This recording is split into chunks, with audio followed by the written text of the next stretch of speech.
En 2018, les contribuables français ont payé 138 € de redevances audiovisuelles pour financer le service public. Les Français paient, les Français casquent, et pendant ce temps-là, c'est la liberté d'expression qui recule.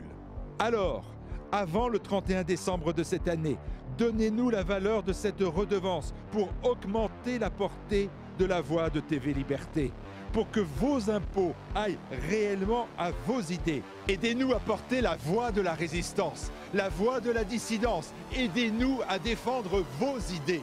Donnez à TV Liberté.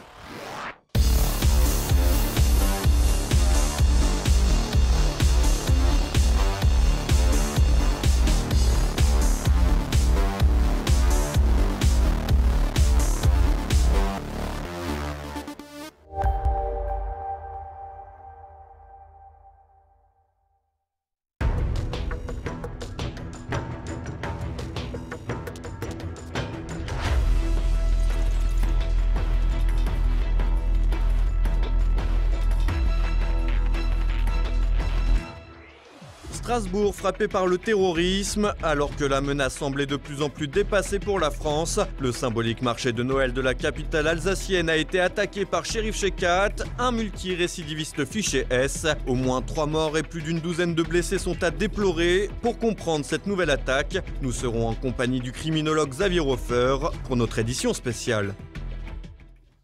Madame, Monsieur, bonsoir, bienvenue dans cette édition spéciale terrorisme, un JT spécial, puisqu'à mes côtés pour faire le point sur cette nouvelle attaque à Strasbourg, Xavier Hofer. Merci. Bonjour. Xavier Hofer d'être avec nous. Alors avant de vous donner la parole, Xavier, je vous propose de faire un rapide retour sur les faits, sur ce qui s'est passé hier à Strasbourg. Il est aux alentours de 20 h mardi soir lorsque le quartier central de Strasbourg est frappé de plein fouet par une attaque. Un quartier où est installé le célèbre marché de Noël, appelé en alsacien le marché de l'enfant Christ. Tout un symbole pour qui veut frapper l'Occident. Notre correspondant en Alsace était sur place pour réaliser un reportage au moment de l'attaque. Il nous raconte ce qu'il a vu. J'étais en train de parcourir la ville pour réaliser un reportage. Il n'y a pas trop de monde, c'est un mardi soir, 20 h. Dans ces cas-là, on ne pense pas vraiment à l'aspect sécurité. On se fait un petit peu fouiller lorsqu'on pénètre dans la grande île, mais bon, voilà, sans plus. Jusqu'au moment où on aperçoit un groupe de personnes rue des Grandes Arcades, qui regardent tous dans la même direction, où on croit comprendre qu'il y a eu des coups de feu. Donc on se dit, bon, c'est bizarre, il y a des policiers, des voitures de policiers qui arrivent à toute berzingue. Un petit peu plus loin, vers la rue des Halbardes, à mi-chemin, on tombe nez à nez avec un policier qui nous dit d'évacuer la zone. Nous voyons à 30 mètres à peu près un corps, 2 corps par terre, quelqu'un qui s'en occupe. Là, du coup, on se dit, tiens, il s'est vraiment passé quelque chose, c'est un peu le choc. On retombe un petit peu de nos nuages, on commence à vouloir éviter cette zone pour atteindre la voiture et puis partir de la ville. En partant, eh bien, on s'aperçoit en effet qu'il y a de moins en moins de monde, que la place Kléber devient de plus en plus déserte. On nous dit de partir, on sort de la grande île, un peu choqué. Choquée, la ville de Strasbourg le restera encore longtemps. Déjà en l'an 2000, une cellule de terroristes franco-allemande avait prévu un attentat sur le traditionnel marché. Ils envisageaient à l'époque de placer une cocotte minute bourrée d'explosifs dans les allées, mais les services de renseignement étaient parvenus à déjouer les plans. Par ailleurs, de l'autre côté de la frontière, en Allemagne, il y a 2 ans, c'était le marché de Noël de Berlin qui avait été frappé par une attaque au camion bélier. 12 personnes avaient été tuées et une 50aine de blessés étaient à déplorer. Il faut dire que les marchés de Noël sont une cible de choix pour les terroristes obsédés à l'idée de frapper l'Europe chrétienne. Et à Strasbourg, au-delà du symbole religieux, il y a également le symbole des institutions avec le Parlement. D'ailleurs, en pleine semaine de séance plénière, les députés européens présents se sont retrouvés confinés dans les locaux. En effet, l'assaillant est parvenu à s'enfuir après avoir commis son attaque. Un important dispositif policier a été mis en place pour le retrouver. Il y a actuellement 350 personnes qui sont mobilisées sur le terrain pour tenter de mettre un terme à sa fuite. 100 personnels de la police judiciaire sont en activité. 2 hélicoptères, les brigades et les services du RAID, de la BRI, mais aussi les soldats de Sentinelle sont sur le terrain. Un dispositif particulièrement important donc, mais après les attaques. Beaucoup de voix s'élèvent déjà pour dénoncer un dispositif policier réduit au moment où l'attaque s'est produite. En effet, plusieurs sources proches de la ville expliquent qu'une partie des forces de l'ordre locales était mobilisée sur les manifestations parisiennes de samedi. De même, les CRS normalement déployés pour la sécurité du marché de Noël ont été envoyés quelques heures avant l'attaque sur des incidents en marge des blocages de lycéens. À croire que les failles étaient surveillées de près pour choisir le moment idéal pour attaquer. Voilà, alors Xavier Hofer, avant de commencer, pour parler, on ne va pas parler tout de suite du terrorisme, on va se concentrer sur les faits, sur la sécurité autour de ce marché de Noël. Évidemment, on l'a dit dans ce reportage, le marché de Noël, c'est une zone très ciblée, symbolique. Évidemment, vous demandez à quelqu'un qui est au fond de la campagne, vous lui direz quelles sont les 2 cibles pour la France en matière d'islamisme, il vous répondra Charlie Hebdo, à cause des caricatures du prophète, alors c'est fait. Restait naturellement le marché de Noël de Strasbourg. Cela fait 20 ans que des islamistes rêvent d'y frapper l'Europe chrétienne, là, en l'occurrence, dans son cœur. Eh bien voilà, la case 2 est maintenant cochée. Alors on a quand même l'impression qu'il y a eu plusieurs manquements au niveau de la sécurité. On sait qu'il y avait des barrières pour éviter les camions béliers qui étaient installés. Il y a également des barrages filtrants avec des vigiles qui doivent fouiller les passants qui souhaitent entrer dans le marché de Noël. Est-ce que visiblement ce dispositif fonctionnait? Alors, il y a un manquement encore plus important et, j'allais dire, préjudiciel par rapport à ça. C'est celui du profil de l'intéressé. Cela fait depuis 2012 que les criminologues, un peu entraînés dans cette voie par votre serviteur, disent que l'avenir du terrorisme en Europe, ce sont les hybrides, c'est-à-dire ceux qui sont à un moment donné criminels de droit commun, parce que quand on attaque une institution pour lui voler son argent avec une arme à la main, on n'est pas un délinquant, on est un criminel, et donc des criminels de droit commun à la Mohamed Merah. Mohamed Merah, 20 ans, 11 inscriptions à son casier judiciaire, la moitié pour vol à main armée, quoi. Donc des gens qui ont un passé lourd dans la criminalité et qui, à un moment donné, basculent dans le fanatisme. Quelle qu'en soit la raison. Certains, c'est sous la pression d'une arrestation imminente qui pensent desperado, autant aller au ciel, autant aller au paradis, et puis qui tirent sur tout ce qui bouge. D'autres, c'est suite à une radicalisation plus progressive, en ayant regardé des vidéos, etc. Toutes choses égales par ailleurs, voilà des gens qui, commençant comme voyous, terminent comme terroristes. On les connaît depuis 2012.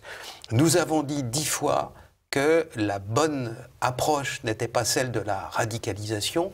Comment, c'est le cas de le dire, comment au nom du ciel pouvez-vous savoir ce qu'un individu a dans la tête? Même les Khmers rouges, en massacrant un quart de la population de leur pays, n'y sont pas arrivés. On ne peut pas savoir ce qu'un être humain a dans la tête, et encore moins le changer, quoi. Alors, une autre approche, c'est celle, non pas de la radicalisation, c'est celle de l'aguerrissement. C'est-à-dire que pour se servir d'une Kalachnikov, il faut qu'on vous l'ait appris, ça ne s'apprend pas. Vous trouvez une Kalachnikov dans le sable, eh bien, vous ne saurez pas vous en servir. Donc l'aguerrissement est important pour des individus comme ça. Ils l'ont du fait de leur passé de voyous, et l'aguerrissement, là où on prend l'habitude d'agir avec les armes à la main, c'est lors des hold-up, lors des braquages. Et nous avons proposé une stratégie d'observation des vols armés, des braquages et donc des braqueurs. Si on avait fait ça depuis 2012, au lieu de dire oui mais nous on sait jouer au mariole comme ça en prétendant être plus fort que tout le monde, naturellement le shérif Shekat, il était au cœur du filet, puisque c'est un braqueur et qu'il a 27 inscriptions à son casier judiciaire en France. Hein. Il s'est peut-être exprimé ailleurs en Europe, mais pour la France, c'est 27, et en conséquence de quoi, il était au cœur de la cible, il était repéré. C'était pas un individu parmi 50 000 autres qui pensent que l'État islamique, c'est vachement bien, c'était un individu qui était ciblé pour ce qu'il a fait concrètement. Action criminelle, braquage, qui après ça peuvent être utilisés à l'intérieur d'une stratégie terroriste, ce qu'on a vu hier soir, quoi.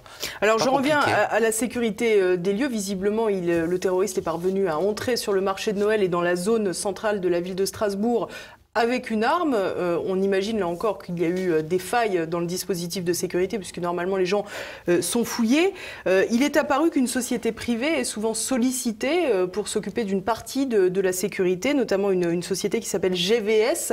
L'année dernière, certains journalistes avaient enquêté, ils avaient remarqué que certains agents de sécurité de cette entreprise, du moins au moins un, étaient fichés S. Alors là, tout de suite, des questions se posent sur la possible complicité d'agents de sécurité autour de ce dispositif. Alors c'est une des hypothèses.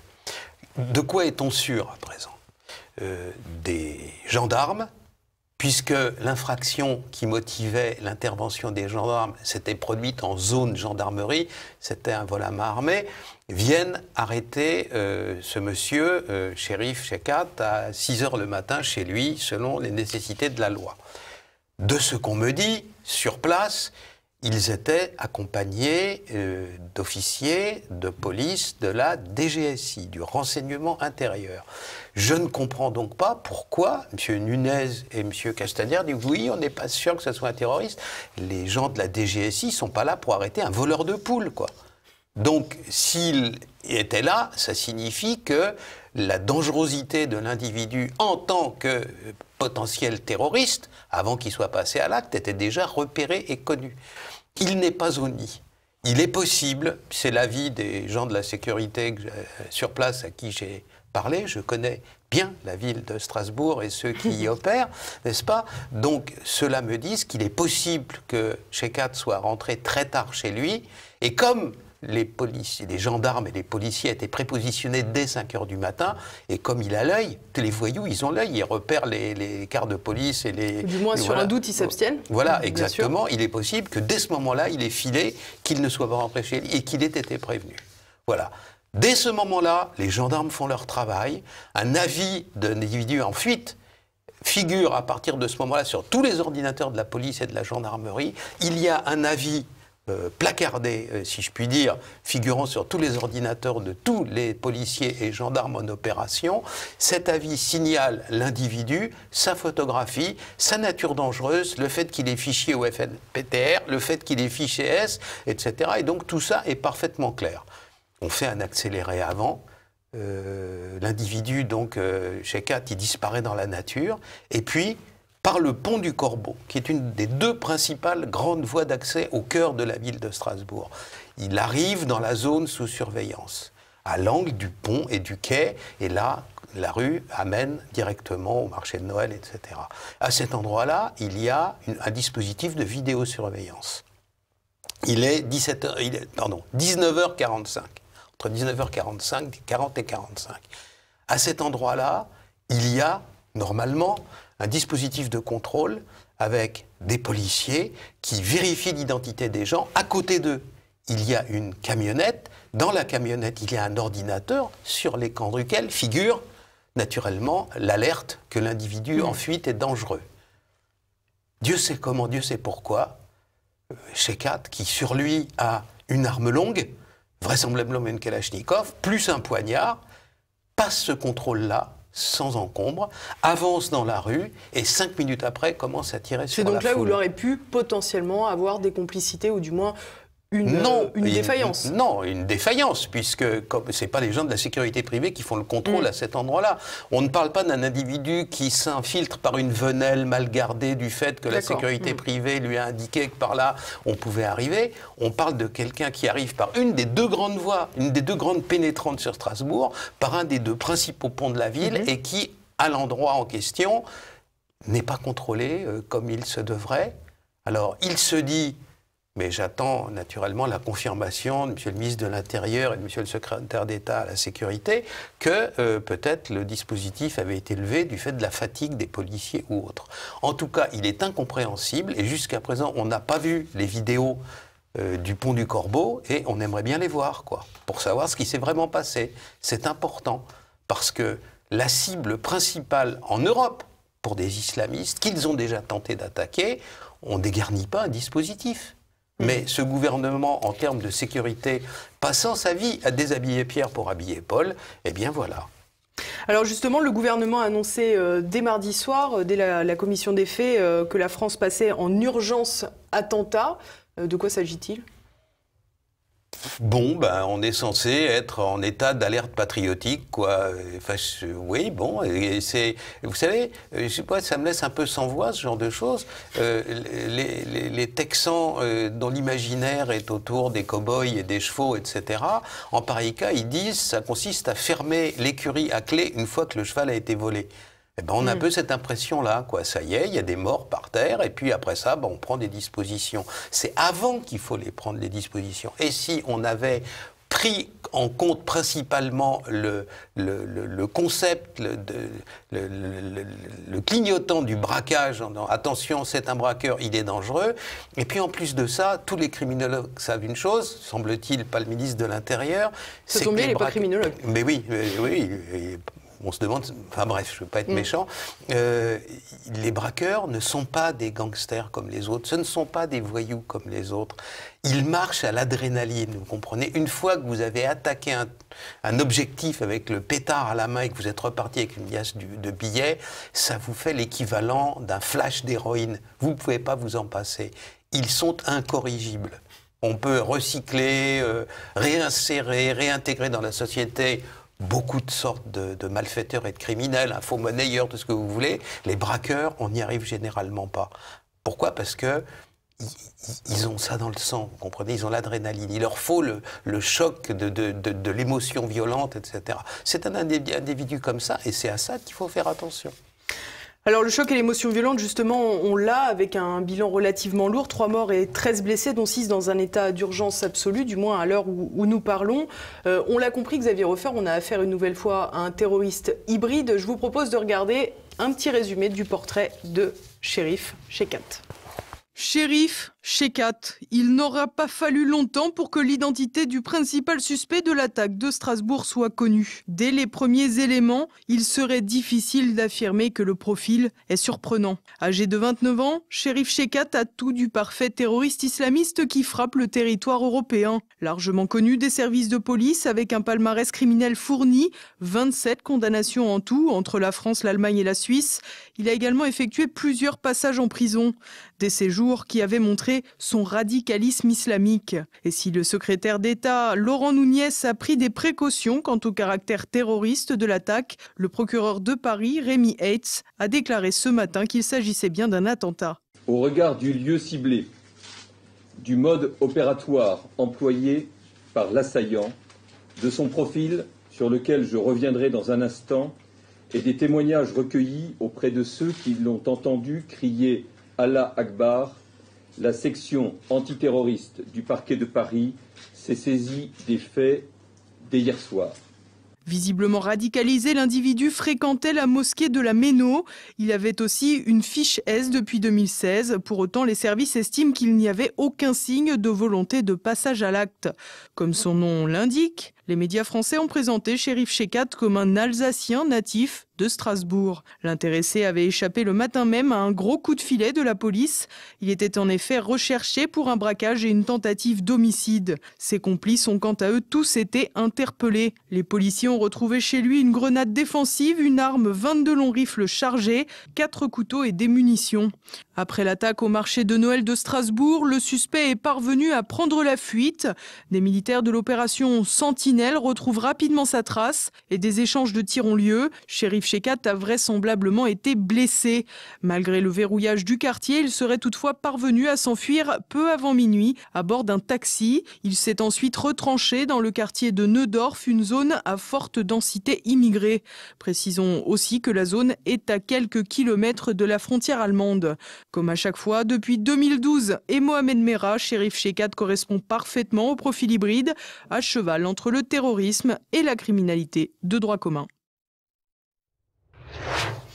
Alors voilà, Xavier Hofer, un terroriste hybride, un très long palmarès criminel. On a vu 27 condamnations sur 3 pays, la Suisse, l'Allemagne et la France. Il a 29 ans. On a du mal à comprendre pourquoi il est en liberté, ce garçon. Eh bien, à cause des condamnations à la Taubira. Voilà, c'est simple. Monsieur Castaner s'est précipité ce matin pour dire qu'il avait purgé toutes ses peines. C'est quoi une peine ? Vol avec arme et menace simple d'une arme, c'est censé être 150 000 € d'amende et 30 ans de réclusion. S'il en avait fait le tiers à sa dernière condamnation, eh bien, il y aurait 3 personnes vivantes en plus aujourd'hui à Strasbourg et 13 blessés qui se portent très bien. Voilà ce que c'est que les condamnations édulcorées et sans cesse gommées et sans cesse éradiquées par la succession de personnages anarchisants qui se sont succédés à la chancellerie. Voilà le résultat. Quand on condamne les gens à leur juste peine, selon les règles de l'état de droit, on ne va pas rouvrir le bagne, mais en même temps, le vol à main armée est lourdement puni, et pour cause, parce que c'est l'infraction mère de toutes les autres. Quoi que vous fassiez d'illicite, à un moment donné, il vous faut du fric pour le faire, et le seul moyen d'accumulation primitive du capital, c'est pas souvent que je parle comme Karl Marx, hein, vous noterez, mais l'accumulation primitive du capital, pour un voyou, c'est le braquage. Donc c'est très important. Si on fait attention au braquage, on a le sismographe de l'activité dans le milieu criminel. Si ce monsieur avait été condamné décemment, même avec circonstances atténuantes, 20 condamnations en France, il prenait 10 ans ferme, eh bien il n'était pas dans la rue hier soir. C'est aussi simple que ça. Voilà où mène le laxisme de Madame Taubira et consorts. Alors on l'a dit, Shekat avait également donc une fiche S, FSR, TP. Pour autant, le ministre de l'Intérieur a répété à plusieurs reprises, aucun signe de volonté de passage à l'acte a été détecté. Alors on se demande finalement si jusqu'à ce que ces terroristes passent à l'acte, on peut détecter un signe de passage à l'acte. Et puis on se demande aussi évidemment combien d'autres terroristes ont si peu donné de signes de passage à l'acte et sont encore dans la nature en France. Il y a ceux qui vous envoient un faire-part, vous savez, monsieur Untel a la joie de vous faire part de son passage au terrorisme, telle date, et à ce moment-là, il se rendra dans la rue pour tuer le plus de gens possible. Mais d'où ils sortent? Ils n'ont jamais vu ce que c'était qu'un islamiste. Les islamistes, dans leur radicalité, ce sont des gens muets, ce sont des gens discrets, ce sont des gens extrêmement méfiants, et naturellement, ils ne vont pas envoyer un tweet, c'est pas M. Trump, hein, ils ne vont pas envoyer un tweet pour dire « tiens, demain, je vais tuer tout le monde ». D'où ils sortent? On se demande par moments s'ils ont bien compris à qui ils avaient affaire. Il est évident qu'un individu en question, il est totalement paranoïaque. Tout l'endoctrinement qu'il a reçu, tu es entouré d'infidèles, tais-toi, les traîtres sont autour de toi, garde ta langue, ne dis rien à personne, attention, ne t'habille pas comme les vrais croyants, pas de barbe, etc. Vous avez vu comment il est? Il ressemble à la racaille du coin, et c'est sans doute parce que c'en est une.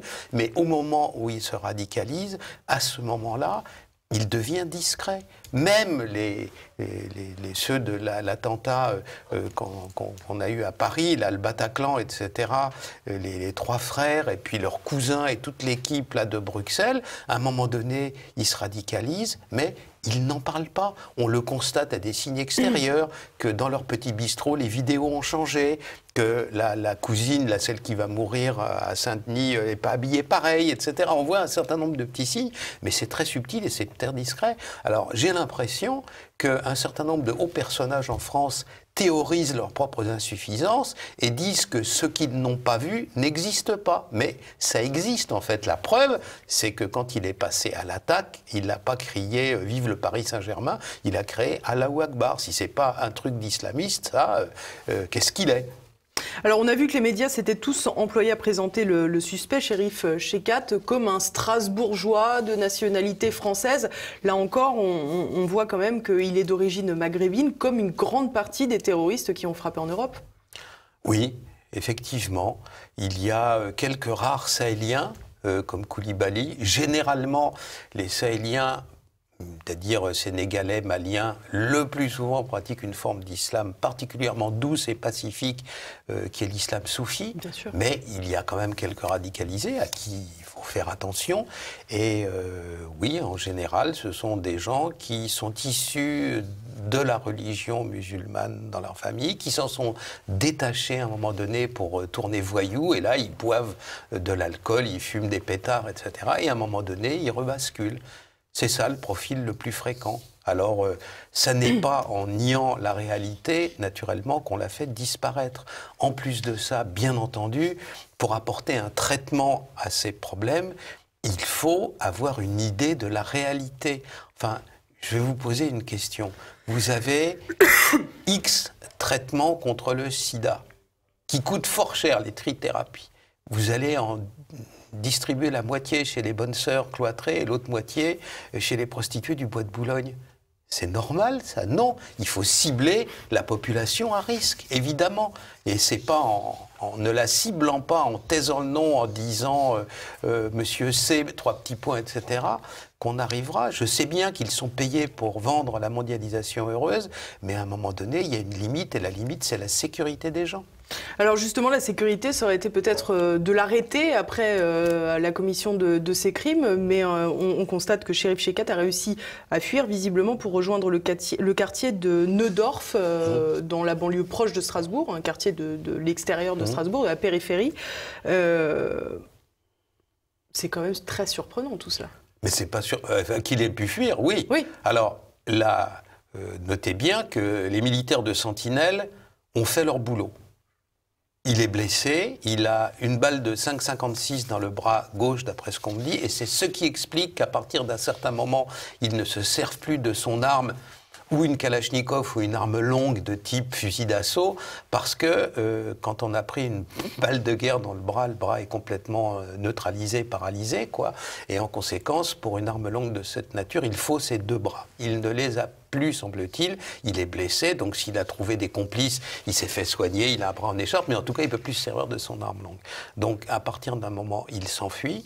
Il n'est pas rattrapé par la police. À un moment donné, il y a même un cafouillage un peu pénible où on confond 2 quartiers de Strasbourg, le quartier de Neudorf et le quartier de Neuhof, qui sont l'un plus près et l'autre beaucoup plus loin dans la même direction. Donc il y a une sorte de cafouillage. Et après ça, Chekhat disparaît. Ce qu'on me dit, c'est que dans la direction où il a disparu, il y a un nid, une niche, un repère, je ne sais pas comment dire, de Tchétchènes islamistes. Et qu'il n'est pas impossible qu'il ait trouvé refuge dans ce groupe-là.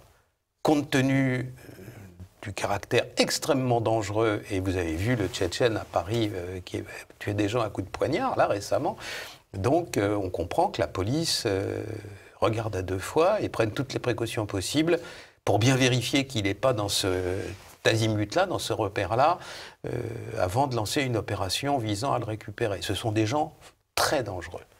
Alors on voit aussi qu'il y a la frontière allemande, évidemment, qui est à quelques kilomètres de cette zone. Est-ce qu'on peut imaginer qu'il a réussi à fuir et à passer en Allemagne? D'autant plus que ce matin, on a eu affaire encore à des rodomontades en disant l'état d'urgence absolue, la frontière est fermée. Ce qu'on me dit de Strasbourg même, c'est que jusqu'à une heure avancée de la journée, on passait comme on voulait, quoi.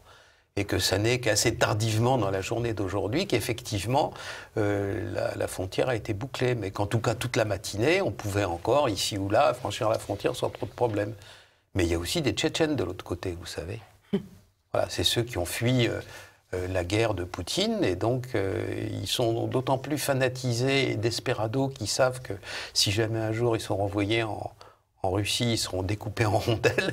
Donc, oui, il n'y a pas de pitié là-bas. Hein. Donc, c'est d'autant plus problématique de savoir qu'il risque d'être dans ce n'est pas une certitude, hein, à l'heure actuelle, on le cherche, mais comme dans l'azimut, dans la direction où il a disparu, il y a cette espèce de communauté de Tchétchènes, eux, extrêmement radicaux, et bien entendu aussi des hybrides, parce qu'ils ne vivent pas comme ça de l'air du temps. Hein. Ils financent par des activités criminelles. C'est des racketteurs de leur propre communauté. D'ailleurs, ce sont des gens bizarres, en tout cas souvent criminalisés, et donc, mais fanatiques aussi, musulmans. Donc attention à ce qui peut se passer dans ce coin-là, quoi. Alors en quelques instants, Xavier Hofer, peut-être une conclusion politique, un échec supplémentaire pour le gouvernement d'Édouard Philippe et surtout pour Christophe Castaner. Après des journées de débordement en marge des Gilets jaunes, aujourd'hui c'est le terrorisme qui frappe et visiblement une incapacité de gérer la situation. Ça va pas bien, quoi.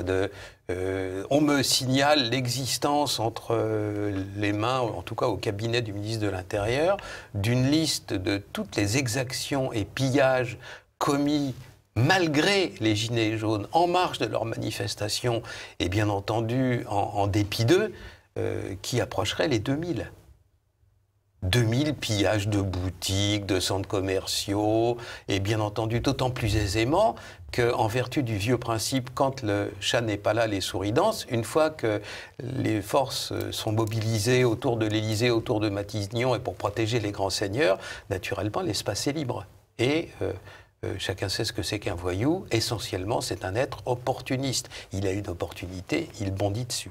On voit là justement, a priori, une partie des CRS avait été envoyée sur des incidents en marge d'une manifestation de lycéens et ils ont donc dépourvu de fait le marché de Noël de Strasbourg. Exactement. Depuis maintenant pratiquement 2 mois, ce gouvernement passe son temps à déshabiller Pierre pour habiller Paul. Bon, on voit le résultat.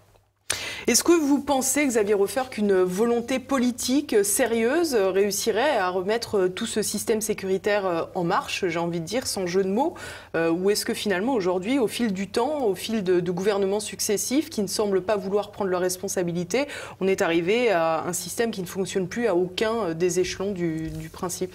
Il faut enseigner à la direction du renseignement intérieur que les hybrides existent et sont dangereux, parce qu'ils ne veulent pas en entendre parler.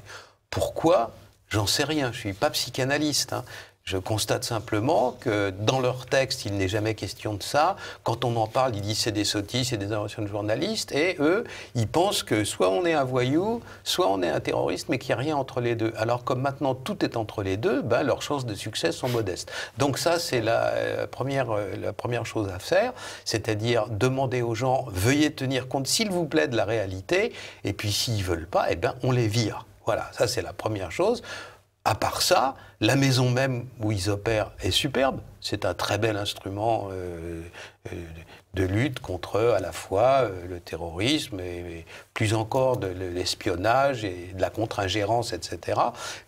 L'appareil français de sécurité est superbe, simplement il est entre les mains de gens qui ont peur de s'en servir, qui ne savent pas s'en servir, ou alors de branquignoles qui prétendent que tout cela n'existe pas. Alors à partir du moment où il y a des gens sérieux qui disent voilà, maintenant fin de la récré, premièrement, deuxièmement, troisièmement, pareil à la justice, bien entendu, parce que si la justice fait sérieusement son boulot, eh ben il n'y a pas d'affaire chez Cat, là. Il est en tôle. Voilà. Merci beaucoup Xavier Hofer d'avoir été à nos côtés pour raconter l'essentiel de cette affaire à la suite de cet attentat au marché de Strasbourg. Merci beaucoup Xavier Hofer. Merci à vous. On va continuer ce journal avec le reste de l'actualité. C'est avec Olivier Frère-Jacques.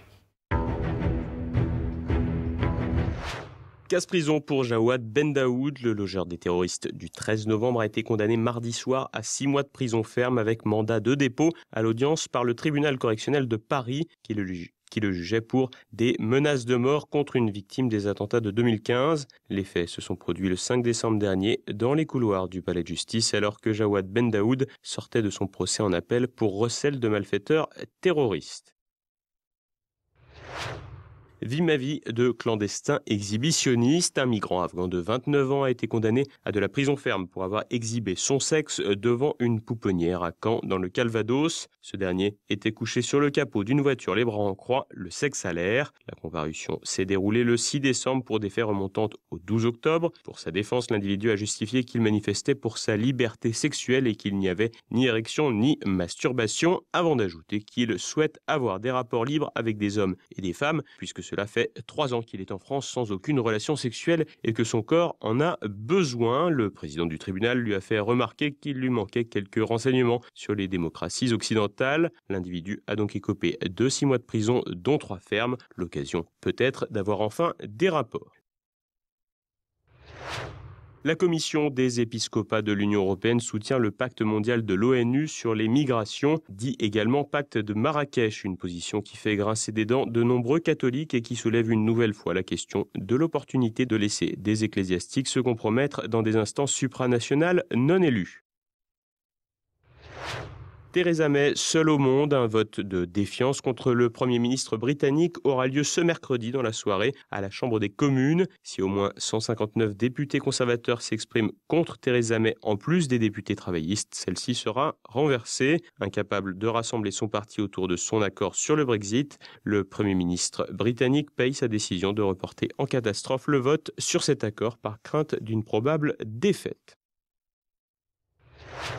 Donald Trump gagne une bataille judiciaire contre l'actrice pornographique Stormy Daniels. Cette dernière, avec qui il aurait eu une relation entre 2006 et 2007, aurait violé un accord de confidentialité en vertu duquel elle ne devait pas ébruiter sa petite idylle avec le milliardaire devenu président. L'actrice avait poursuivi Donald Trump qui l'accusait sur Twitter d'avoir mis sur pied une arnaque en faisant réaliser et diffuser le portrait robot d'un homme qui l'aurait menacé en 2011 si elle évoquait sa relation avec le locataire de la Maison-Blanche. Le juge a ainsi ordonné contre Stormy Daniels le paiement de $292 000 de frais d'avocat à Donald Trump et $1 000 pour procédure abusive. Une affaire rocambolesque impliquant un président américain conservateur. Comble de l'ironie, un des avocats de Donald Trump se prénomme Charles Harder.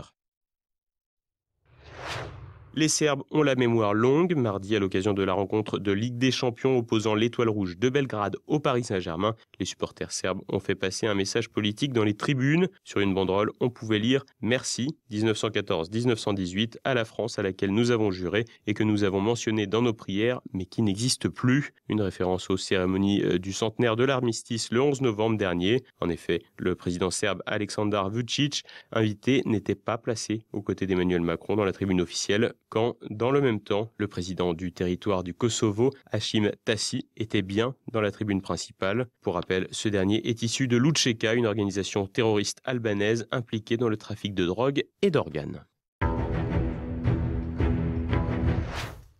Et voilà, on approche déjà de la fin de cette édition. Dans un instant, notre Zoom du jour, le journaliste Yves Mamou nous présente son dernier ouvrage, malheureusement à propos, Le Grand Abandon, où il dénonce les relations des élites françaises et l'islamisme. La réinitialisation, c'est l'autre chose que l'immigration. C'est quand on fait rentrer une population qui n'est pas d'origine européenne, c'est-à-dire ni catholique, ni chrétienne, ni juive, mais qui vient du Moyen-Orient, c'est qu'à un moment donné, on invente des slogans, diversité, vivre ensemble, qui sont, moi j'ai pris ça au départ, ces slogans comme de la communication. Mais en fait, je me suis aperçu que c'était une politique, je veux dire, que le Conseil supérieur de l'audiovisuel veut imposer des quotas ethniques d'apparition sur les écrans de télévision. Qu'il suffit de regarder n'importe quelle série aujourd'hui, il y a des couples mixtes qui sont arabes et non arabes à la télévision. Il y a une permanence, on organise la permanence d'une diversité, comme si on voulait faire croire aux gens que la société française était aujourd'hui parfaitement mélangée et parfaitement harmonieuse dans le vivre ensemble. Et voilà également à votre programme, comme chaque mercredi, le rendez-vous avec Perles de Culture. Et puis tout de suite, une nouvelle chronique de François Billot-Lochner. Quant à moi, c'est le moment de vous dire au revoir. Merci de votre fidélité. À demain. Bonsoir.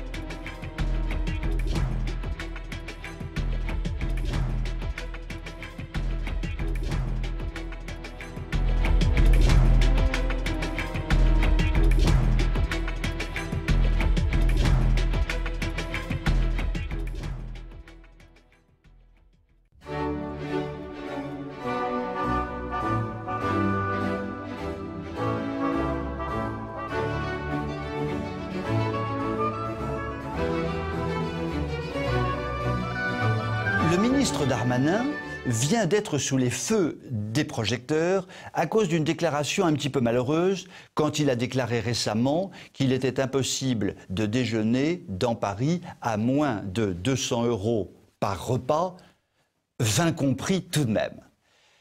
Que M. Darmanin ne sache pas que l'on peut très bien déjeuner dans Paris, dans beaucoup de très bons restaurants pour moins de 20 €, finalement, ça n'est pas très grave. C'est une erreur d'un zéro. Il a confondu. Il est ministre du budget. Il manie trop de chiffres et 20, 200, probablement que pour lui, c'est un peu la même chose. Donc, je lui pardonnerai cet écart. En revanche, ce qui est très intéressant, c'est que le sens véritable de cette petite anecdote. Petit retour en arrière sur M. Darmanin. M. Darmanin n'est pas le fils de Bernard Arnault ou d'un grand milliardaire. Il a vécu sans doute des périodes financières un peu difficiles et je rappelle qu'un député, Christian Van Est, l'avait finalement sorti de certaines difficultés personnelles en le faisant venir, lorsqu'il était député, dans sa circonscription. Et nous avons eu, l'histoire se répète, nous avons eu le meurtre du père. Darmanin a participé au meurtre de Christian Van Est au moment où il a été éjecté de la classe politique et finalement a pris sa place. Et bien lui en a fait puisqu'il est maintenant ministre après avoir été un farouche républicain très proche de Sarkozy. Donc c'est un homme éclectique qui sait se placer comme il le faut. Ce qui est intéressant dans l'anecdote des 200 €, c'est que M. Darmanin, il y a quelques années, il y a très peu d'années, car il est jeune, allait forcément déjeuner dans des brasseries à 15 €, 17 € ou 20 € dans Paris. Mais en fait, le pouvoir fait complètement oublier le sens de la réalité et même de sa propre réalité historique et personnelle. Il a oublié qu'effectivement, il déjeunait il y a quelques années pour 17 € dans Paris. Et il pense aujourd'hui que c'est maintenant 200 € qu'il faut pour déjeuner dans Paris. Et c'est la traduction extraordinairement précise de ce qu'on appelle les élites hors sol. En fait, M. Darmanin a quitté le bon sol, le bon bitume, pour s'élever au-dessus de tout ça, pour être dans les ordres de la République avec des chauffeurs, avec des cuisinières, avec des cuisiniers, avec des femmes de ménage, avec des gardes du corps. Il est totalement en dehors de la réalité française, d'où d'ailleurs son impossibilité de comprendre les gilets jaunes qu'il attaque avec une brutalité incroyable.